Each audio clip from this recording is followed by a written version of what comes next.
મારું નામ કુસુમ છે, તાલુકો દેવગઢ બારિયા, જિલ્લો દાહોદ અને ગામ સાગટાળા છે. હું દેવગઢ મહિલા સંગઠનનો સભ્ય છું અને મક્કામનો પણ સભ્ય છું. મારે અહીંયા એવી રજૂઆત વાત કરવા માગું છું કે દાહોદ જિલ્લાની એકલ મહિલાઓની વાત કરવા માગું છું કે અમારી એકલ મહિલાઓની માંગ છે કે જમીન વિયાણા બહેનો છે, ઘર વિયાણા બહેનો છે, એવી બહેનોની સરકાર સામે અમે માંગણી મૂકી રહ્યા છીએ કે અમને બેનને રહેવા માટે ઘર જોઈએ અને બેનને ટુકડો જમીન જોઈએ. તો સરકાર સામે અમે વનિતા સંગઠન અને દેવગઢ મહિલા સંગઠન સાથે મળીને કલેક્ટર સુધી અમે આવેદનપત્ર આપ્યો છે અમારી માંગોનો. અને બીજું કે અમારી માંગો મૂક્યા પછી અમને પોતાને એવું વિચાર આવે કે નથી અમારા પાસે ઘર, કે નથી અમારા પાસે જમીન, કે નથી અમારા પાસે પશુઓ, તો અમે કઈ રીતના જીવન જીવીએ? અમારે જીવવા માટે તો કોઈક સાધન તો હોવું જોઈએ ને. પોતે પગભેર હોય તો અમને પોતે પગભેર થવા માટે અમે આવી રીતની સરકાર પાસે માંગણી કરી રહ્યા છીએ. બીજું કે હું અત્યારે 18 વર્ષથી વિધવા છું.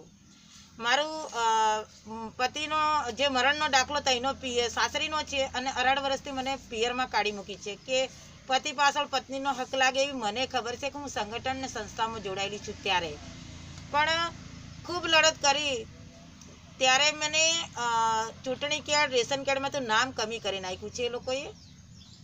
સંસ્થાને સંગઠને મને ટેકો આપ્યો છે ડોક્યુમેન્ટ ભેગા કરવા માટે, અને અત્યારે મારી પાસે ચૂંટણી કાર્ડ છે, રેશન કાર્ડ છે, ફોન કાર્ડ છે, બધી જ ડોક્યુમેન્ટ છે. એના આધારે હું વિધવા સહાયનું ફોર્મ ભર્યું ત્યારે મને મરણનો દાખલો મારા પતિનો જોડ્યો અને બધા ડોક્યુમેન્ટ મારા સાગટાળાના જોડ્યા. અને એ જોડ્યા પછી લગભગ એક વરસ થઈ ગયું છે. અને ત્યાં પછી મને આજ સુધી કઈ એનો મજૂરીનો ઓર્ડર બી નથી મળ્યો. ઓર્ડર નીકળી ગયો છે. તે ઓર્ડર નીકળી ગયો તો મેં એવું પૂછ્યું કે ઓર્ડર નીકળી ગયો, ઓર્ડરની કોપી મને મળી નથી, મને લેખિતમાં કોપી આપો, તો નથી આપી. પછી ધીરે ધીરે ખબર પડી કે તમારું ના મંજૂર થયું. તો મને કયા કારણોસર ના મંજૂર થયું? તો પછી મેં અપીલ કરી તો અત્યારે અપીલમાં બી જઈ આવીશું, છતાંય હજુ સુધી મારું વિધવા સહાય મંજૂર થયું નથી.